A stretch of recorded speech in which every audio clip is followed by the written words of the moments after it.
So ito ngayon yung gusto nating tuusin ngayon ang tinatawag natin na ano bang mga ginagawang hakbang ng gobyerno, no?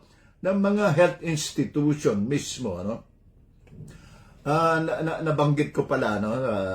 Sa mga nakaraang mga broadcast natin, nababanggit natin ang bilang ng mga senior citizen, ano?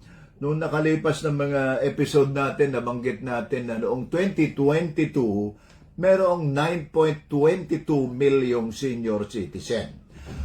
At napakahalaga na kailangan kong i-reiterate at ang ganitong punto, mga ka-low-carb, sa broadcast natin ngayon sapagkat napaka-vulnerable ng mga senior citizen na ito, no?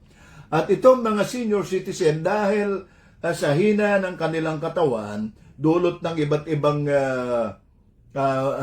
maling dietary practice nila sa nakalipas na 60 years or higit pa, ay nagiging vulnerable ang kanilang katawan doon sa tinatawag na iba't ibang mga metabolic disorder sa kanilang katawan. Siyempre, karaniwan sa kanila ang hypertension. Marami rin sa kanila ang merong diabetes, no? So may karaniwan sa kanila ang may rheuma, no? At marami rin ang bilang sa kanila na meron ng makalimutin o Alzheimer's disease, no?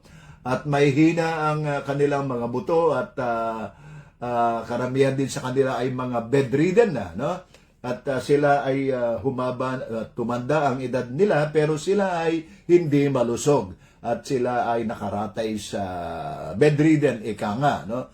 At yun ang gusto nating malutas, ang Life Without Rice movement sa pamamagitan ng ating programang Kwentong Low Carb ay may pabatid at may palaganap sa publiko ang isang alternatibo, komprehensibo at holistic na pamamaraan ng pangangalaga ng katawan, at kailangan nating ikumpara or maihambing itong sistemang pangkalusugan ng mainstream healthcare system na madalas kong banggitin na inutil, bulok at walang silbi sa kalusugan ng mamayang Pilipino, kundi patuloy lamang nilang itinutulak at iminimentena ang mga pasyenteng ito na patuloy na mamili ng mga gamot na kanilang inilalako, no?